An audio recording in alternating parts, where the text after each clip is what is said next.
ઓમ ગંગણપતે નમો નમઃ. નમસ્કાર મિત્રો, સુખ કરતા ચેનલમાં આપ સૌનું હાર્દિક સ્વાગત છે.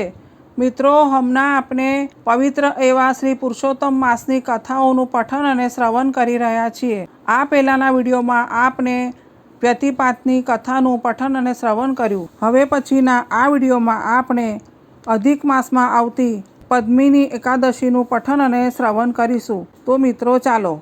ઓમ તત્સત શ્રી પુરુષોત્તમાય નમઃ.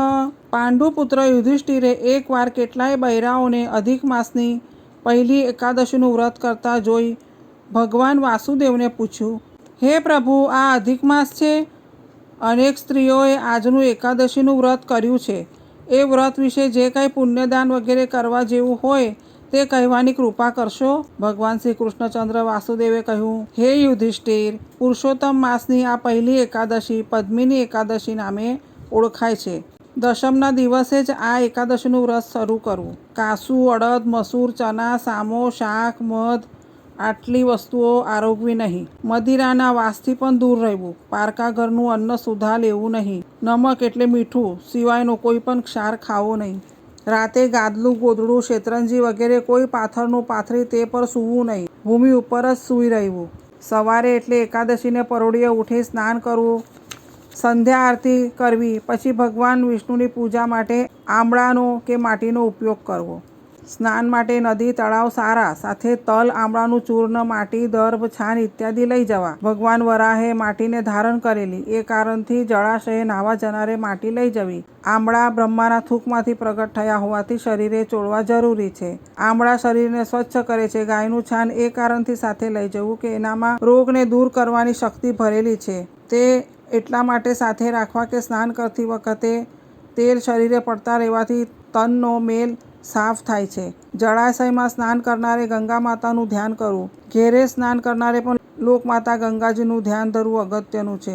નહાયા પછી શુદ્ધ વસ્ત્રો પહેરી રાધા કૃષ્ણની મૂર્તિનું અને શિવ પાર્વતીની મૂર્તિનું પૂજન કરવું. તાંબાના ઘડાને વસ્ત્રો તથા આભૂષણોથી શણગારી તેમાં સુવાસિત દ્રવ્યો નાખવા ને એના પર સુવર્ણ, ચાંદી કે તાંબાનું પાત્ર મૂકી તેમાં દેવ મૂર્તિની સ્થાપના કરી ધૂપ, દીપ ને ફૂલ વગેરે સામગ્રીથી તેની પૂજા કરવી. તાંબાના ઘડાને બદલે માટીનો ઘડો પણ સ્થાપી શકાય છે.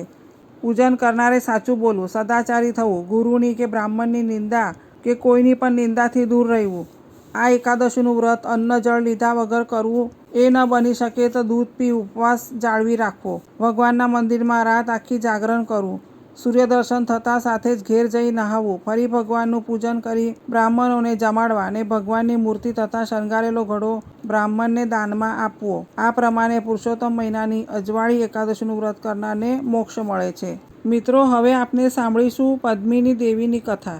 પૂર્વે ત્રેતાયુગમાં મહિષ્મતી નગરીમાં હય નામનો રાજા હતો. તેને કેટલીય રાણી હતી, પણ એકે રાણી પુત્રને જન્મ આપવા ભાગ્યશાળી થઈ ન હતી.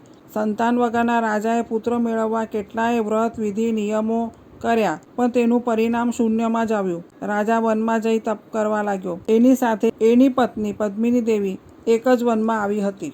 તેને ગંધમાદન પર્વત પર અનેક વર્ષો સુધી તપ કર્યું, પણ પરિણામ શૂન્યનું શૂન્ય જ રહ્યું. રાજાનું શરીર રક્ત વગરનું હાડપિંજર જેવું બન્યું હતું. પતિવ્રતા પદ્મિની દેવીએ એક દિવસ અત્રિ ઋષિના પત્ની મહાસતી અનુસૂયાના આશ્રમમાં પુત્ર પ્રાપ્તિ માટે પોતાનો પતિ તપ કરતો હોવાની છતાં ભગવાન પ્રસન્ન થતા ન હોવાથી વાત અનુસૂયાને કરી.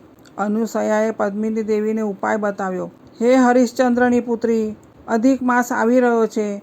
એ પુરુષોત્તમ પ્રભુનો મહિનો છે. એની એકાદશી તારે વિધિ સહિત કરવી. વ્રતમાં નિયમ ને વિધિમાં ચિત્તને પરોવી દેવું.